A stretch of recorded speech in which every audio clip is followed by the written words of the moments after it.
Hey, buenos dias, ¿qué pasó, you guys? Welcome back to the channel, John's Moto Garage. Today I have the pleasure of bringing you a ride review impressions on this 2014 Harley Davidson Sportster 48. I've been trying for a while to get one of these in my possession, and I went out and test rode one about a year and a half ago, didn't buy it, and this is the first one I've actually purchased, so pretty stoked on it. I've had Sportsters before. We're going to talk all about it, the 883, the 1200, the ins and outs.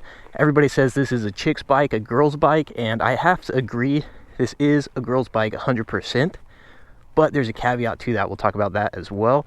And yeah, just my impressions on it. I'm a Joe Schmo. I'm not going super in depth, but we will have fun on the motorcycle here today. So the last bike I had that I loved the paint on as much as with this one was the Sportster 72. It's just got that beautiful metal flake. The sun hits it just right, and bam, it really makes the whole bike pop. I love the 48 because you got the really fat front tire, just really stands out, looks cool, it's got a presence. This bike's got forward controls, it's a 1200cc, and yeah, it's a rad motorcycle. This one here I just picked up today. Bought it used on OfferUp or Facebook Marketplace, I think.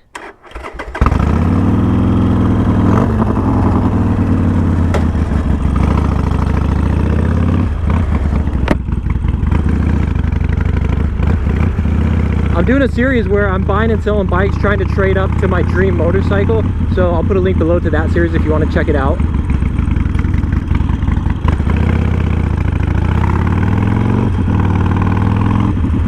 Alright, you guys, so let's talk Sportster 48. Right off the bat, let's address the elephant in the room. Everybody calls this bike a girl's bike. Not everybody, but a lot of people do. And I agree, this is a girl's bike in the exact same way that a Harley Davidson Road Glide, Ultra Glide, a Super Sport, a freaking Street Fighter, in the same way that any other motorcycle is a girl's bike. Doesn't matter, dude, boy or girl, doesn't matter. You can ride whatever bike you freaking want. I actually think it's pretty whack that people call this a girl's bike, or would ever look down on somebody for riding a specific type of bike over another bike. The bike does not define the person.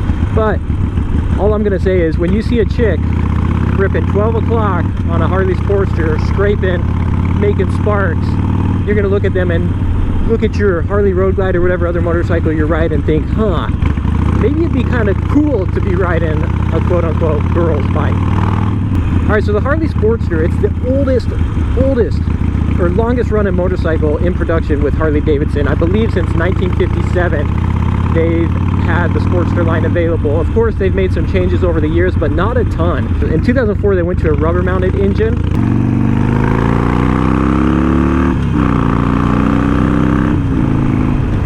I think they went from carbureted to fuel injection sometime in like 2007. Tons of different models and trims for the Sportster. You've got the Nightster, my personal favorite, the Iron 883, the Iron 1200, the 48, which we're riding here, the Sportster 72, custom, the low, the just you name it, they've probably done it with the Sportster. Tons of different options.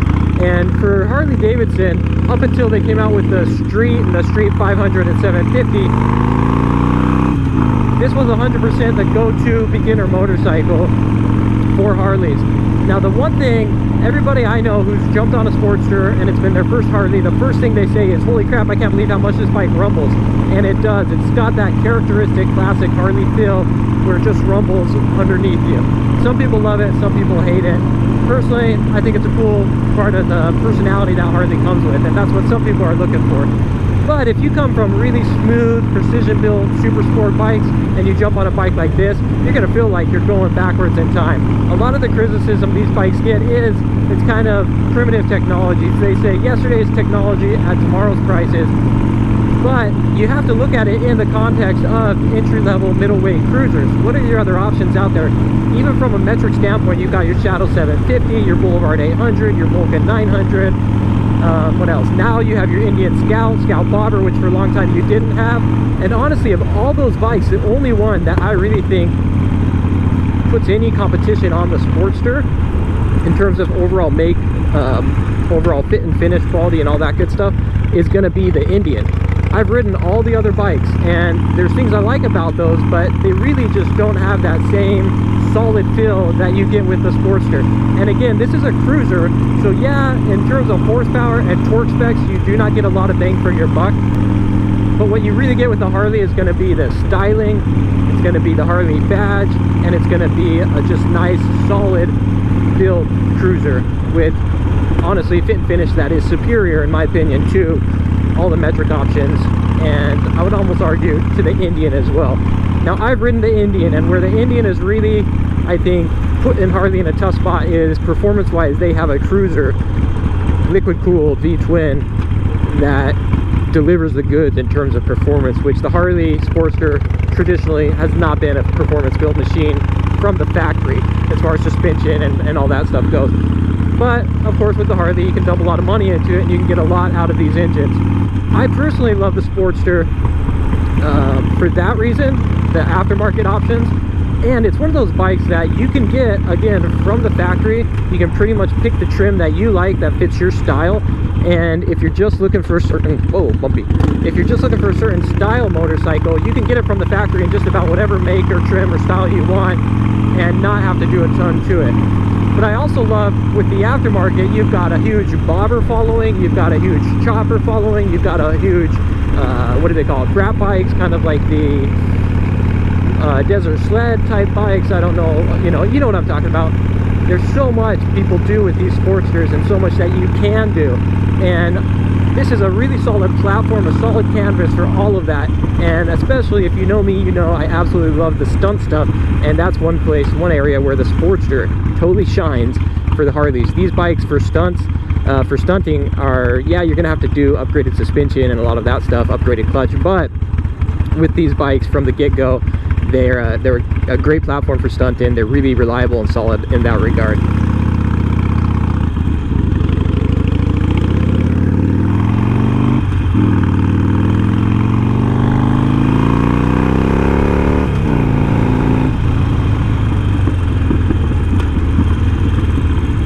And so I think it's funny when people take the Sportster and really bash on it and say it's not a lot of bike, when, again, compared to the metric alternatives, it's right there with them and a lot better, in my opinion. I mean, nowadays on the used market, you can get a Sportster for about the price of a Shadow 750 or a Shadow Phantom or a Suzuki Boulevard C50, and nothing against those bikes, but personally, having ridden the both, I think the Sportster offers more than those. Now, if you're comparing the Sportster to an FZ09 or MT09 or a Super Sport or, you know, all those other bikes, then yeah, it's just not even going to come close. All right, the Sportster 48, this bike is a little bit different, unique compared to some of the other options. It comes from the factory, not actually with these ape hangers, it actually comes with some more drag style bars. It's got the nice fatty front tire, and it's got forward controls. Aside from that, I think the tank size may or may not be different. Not a whole lot different though on this motorcycle. Again, a lot of it just comes down to styling cues. I love the metal flake though on this bike. I think it looks absolutely rad. These bikes actually handle quite well at freeway speeds. Now, let's talk 883 versus 1200. I don't know off the top of my head horsepower torque specs. Obviously, there's a difference between the two because of the you know, larger displacement. My wife Jackie has an 883. She picked that bike over a lot of other options, including like the Vulcan 650S, because she loved the style and she actually likes the ride and the feel of the motorcycle. Again, that's going to come down to the individual. And for her, the 883 is just a little bit more manageable. However, I may have her try out this 1200 because this is a pretty much stock 1200 aside from exhaust, and it doesn't feel that much more gnarly than the 883, but I'm sure at higher speeds it's going to be a little bit more comfortable. Now this solo seat on these things, it does feel a little bit rough with the stock suspension hitting these bumps and everything. It's not the most plush ride by any means. But again, somebody that's buying this bike is probably not going to have long distance touring in mind. They're going to be looking more at around town, maybe the occasional 2 to 3 hour ride, nothing too gnarly. But where I absolutely love the Sportster is around town. It's lightweight, it's relatively lightweight, it's manageable, and it's just a rad looking motorcycle.